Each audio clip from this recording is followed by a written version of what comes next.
توشہ خانہ کیس جس میں خان صاحب کو سزا ہوئی تھی، اس آرڈر کو ہم نے چیلنج کیا تھا. آج اسلام آباد ہائی کورٹ میں اس کی سماعت ہے. انشاءاللہ ہمیں پوری امید ہے کہ آج خان صاحب کی اس میں بیل ہو جائے گی. دوسرا، مختلف کیسز جو اینٹی ٹیررزم کورٹ کے تھے وہ آج فکس ہیں. اس میں ہم استدعا کریں گے یا تو ویڈیو لنک کے ذریعے انہیں شامل کر لیا جائے خان صاحب کو، یا پھر خان صاحب کو جو ہے یہاں پر عدالت میں طلب کیا جائے، جو کہ واضح دونوں صورتیں جو ہیں قانون کے اندر موجود ہیں. اور اس کے ساتھ ساتھ آج بی بی صاحبہ کے ہمراہ ہم اٹک جیل جائیں گے خان صاحب سے ملنے کے لیے. آج جیل احکامات کی طرف سے ہمیں باقاعدہ طور پر اجازت ہے کہ بی بی صاحبہ صرف آ جائیں.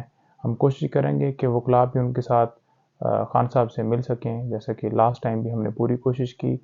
اور جیل اتھارٹیز کو چاہیے کہ اس کے اوپر اعتراض نہ کریں، کیونکہ قانون کے اندر واضح ہے کہ ہفتے میں 6 دن ملاقات ہو سکتی ہے اور آپ پابندی نہیں لگا سکتے. اور وکلاء ایک دن میں 6 وکیل جو ہیں وہ قانون کے مطابق جیل رولز کے مطابق مل سکتے ہیں.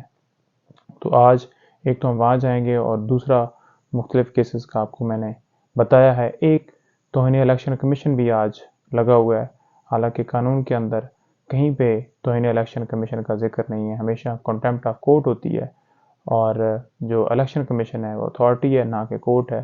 لیکن ہم فیس کر رہے ہیں خان صاحب تمام مقدمات جہاں جہاں پر ان کے لگے ہوئے ہیں، وہ قانون اور آئین کی بالادستی کے لیے ہر مقدمے میں پرسو کر رہے ہیں. آپ کو پتہ ہے کہ پہلے بھی جب وہ باہر تھے ہر مقدمے میں انہوں نے وہ اٹینڈ کیا اور گئے اور پیشیاں بھگتیں.